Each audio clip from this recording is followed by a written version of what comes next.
How the hell did I end up in this situation? I'm shooting both pictures and video for a proposal by myself. How?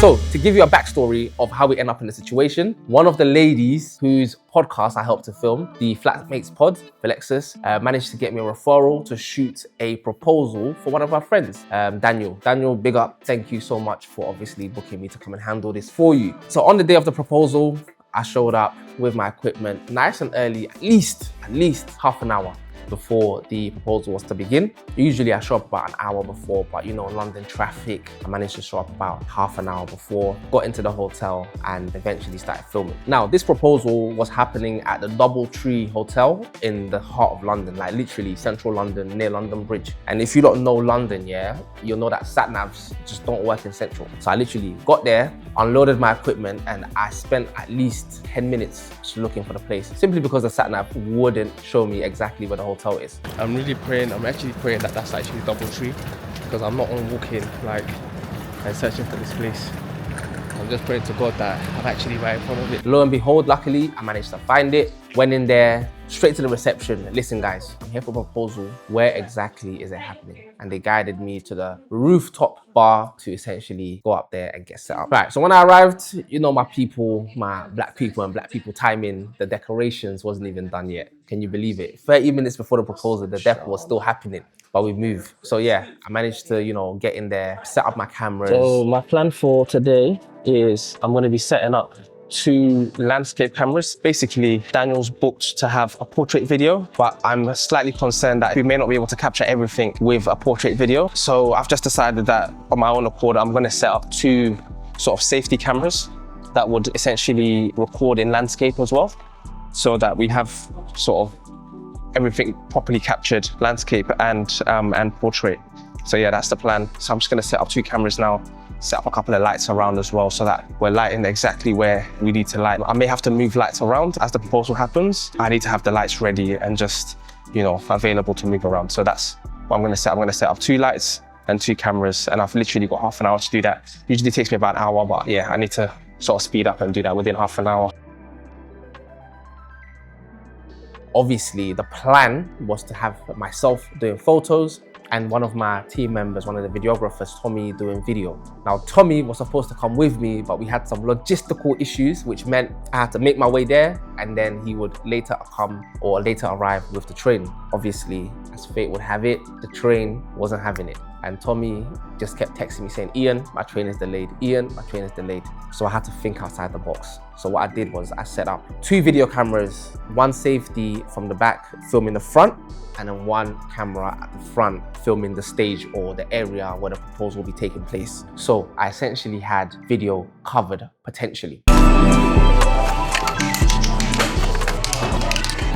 So I spent some time just hanging about, just waiting for the decorators to get done. And as soon as they were finished, I literally got my photo camera out and I just got some shots of the place just as it was perfectly set up. And then I switched to the video camera and I've got some B-roll just to, again, get those shots for the highlights video. So as soon as I was set up and completely ready, I'd finished getting my B-roll. It was crunch time. I quickly mic'd up Daniel and I said, bro, go and get your missus. So that's exactly what he did. He went downstairs, led her upstairs, and literally brought her into the room. Me and the violinist literally jumped into action. I'm just like, bow, bow, bow, shooting all over the place. The violinist is in the corner going crazy. We're just having a time, man. Obviously, the lady's coming, Deborah's her name, she's come in, and she's just seen everything, and she's like overwhelmed, and it's like so beautiful, man. And they're just genuinely shocked. You know, there's a lot of fake proposals out there where they know what's going down, but this one was definitely a real one. She was definitely surprised, and yeah, man, and he really got her, man. I'm really proud of. So as you guys know, Tommy was running late, right? The videographer that's supposed to be helping was running late. So again, I had to handle video and I had to handle photo, but my priority was photos, and my instinct was to just make sure that I'm not getting in front of the video cameras and basically blocking out the shots. So I literally had to use all the skills in my body to just get into different corners and just be shooting under like different angles, just to avoid you know, getting in front of the video camera. And I'm not gonna lie, I made it difficult for the editor. Like, I'm not gonna lie, the editor's probably gonna even do his own little testimonial. I made it difficult for him. But yeah, I'm not gonna say clumsy, but I'm not so elegant when it's time to, you know, be light on my feet. So essentially, I was all over the camera, and not gonna lie, kudos to Solomon. He did an amazing job in the final video edit, making sure that I was nowhere to be seen. He was hiding, he was literally just cutting between the cameras. Every time I pop up in this camera, he cuts to the other camera. If I pop up in the other camera, cuts to the first camera. So he done an amazing job. Whoa. Here I come. Oh, here I come. Oh. And it's so crazy that the clients even ended up loving the video more than they loved the pictures. Can you believe it? And the video was even like the backup thing. So we managed to film the proposal and get the photos of the proposal, and then Tommy showed up straight after. But that was completely fine because coverage is my thing, and the beauty shots, the posed shots, that's Tommy's thing. Do you get it? So Tommy came and he literally just got straight to action, started posing the bride and groom to be, literally make them stand like this, pose like that. I can't do that. I'm not good with portraits. And he literally done that to a T. Literally got some amazing shots. And yeah, man, as he was, you know, posing them for video, I was also in the corner getting my little portrait photography. We'll show some other images in this clip so you guys can sort of see the final result. Daniel, for that.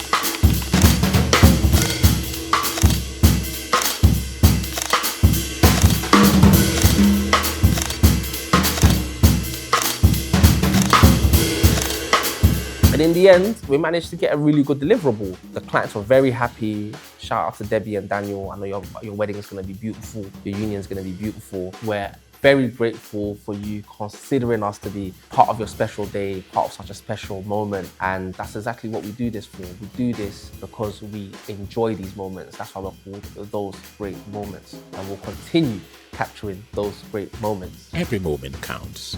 Those great moments. So once we finished shooting, we managed to get all our portrait shots, managed to get everything covered literally to a T. We now had to exit the building. But one thing I realized is that we didn't have enough B-roll of the building itself to help build the story. So as you'll see here, Tommy literally grabbed the video camera and went around the hotel, just capturing some B-roll of the hotel. You know, the sign of the room that we shot the proposal in, that was captured, because guess what? That adds to the story, you understand? So we essentially just captured all these little bits, and then that was it. Job done. And it was literally over to the editors to turn our action into magic. And that's exactly what they did. Here is the video.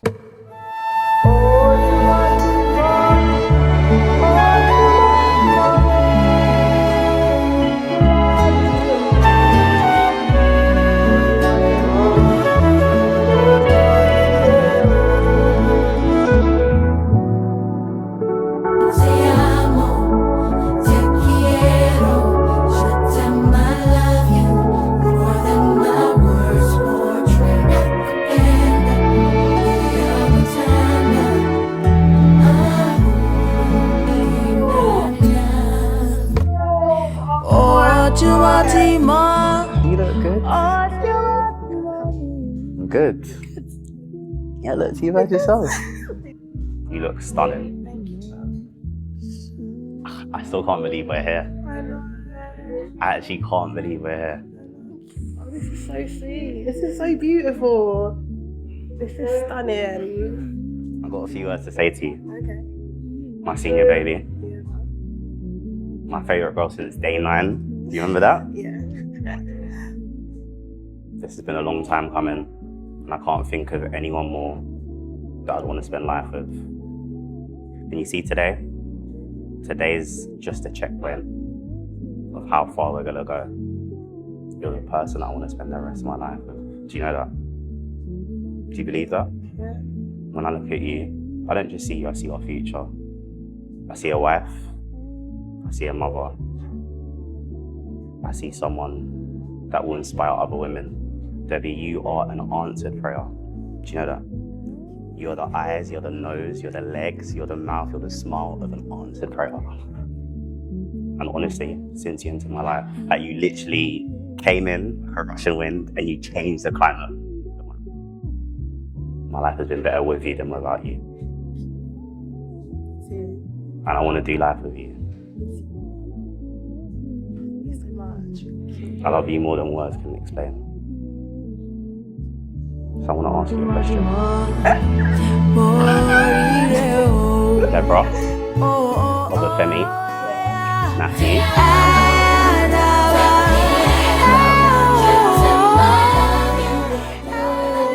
Will you marry me? I will. Thank you, Dad. Thank you, Dad. Love you so much. Love you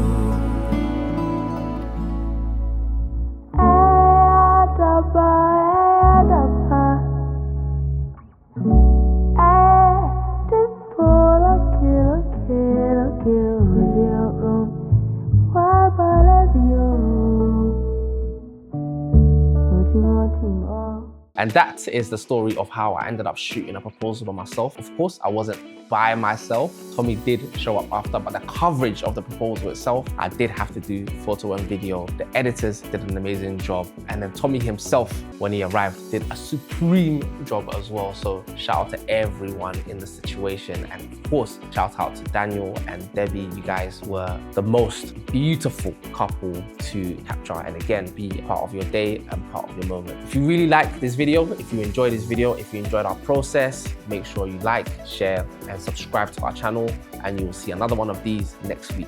Peace.